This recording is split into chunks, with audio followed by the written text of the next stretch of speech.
So here's another view of the engine in place, and still a few jobs to do yet. That's the aircon hoses, which I haven't hooked up. I've got to vacuum all the air and everything out of that, purge it, clean it out. We'll leave that until we get the engine fired, hopefully today sometime. Fan goes on after the radiator goes in. There's no room otherwise, as you can see. I can just barely fit my hand in there to fit and the fan's got to go into that space. And accelerator linkage is hooked up, but I've still got to put the pedal on inside the car so I can shift it. But everything's coming along rather nicely so far.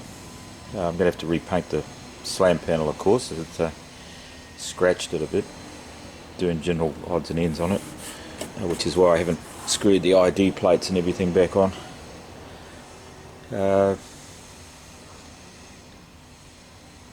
Distributor's all in place, and I've basic timed it as per usual with the Mercedes. There's little notches and things in the distributor housing where you line up a notch in the rotor, and that gives you your basic timing to get it started.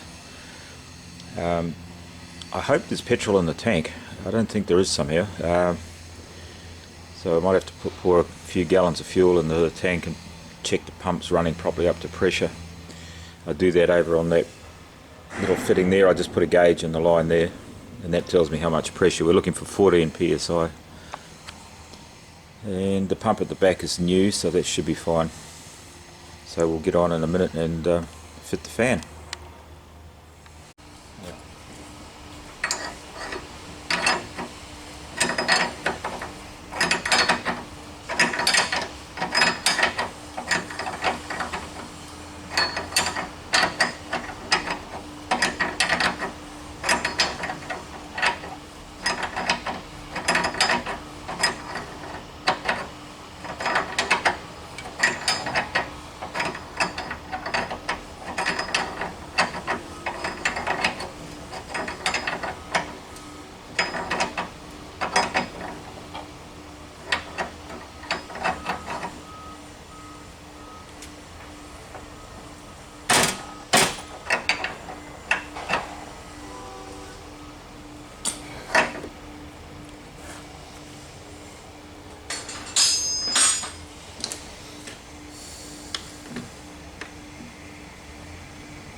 Here it is all up into place now, and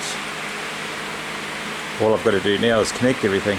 As you can see, there's wires hanging out all over the place, and there's pipes and there's cables and everything to be hooked up, and you can see the airbags and everything have to be hooked. The engine's not hanging by the engine mounts, it's actually hanging from a strut up on top, which I don't think you can see up there. You can just see where it's chained, it's hanging from the chains, the thing, and that supports the weight. And I've got the gearbox is supported under there while I'm waiting for the new coupling to come for the drive shaft coupling and everything for that, and the flex disc. But yeah, it's all coming together pretty well. Hook up all the brakes and everything, everything mostly will be hooked up tomorrow, I guess, and then just a matter of starting it and see how she runs.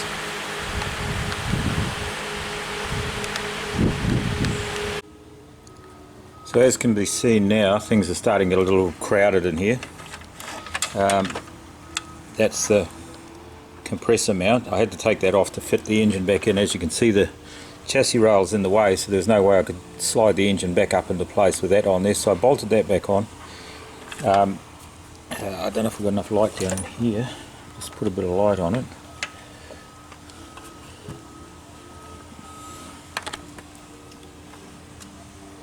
There's an earth strap from the bottom bolt that goes to the oil cooler, and in the mount is a nitrile seal, and that seals the base of the compressor. Now those things always wear out.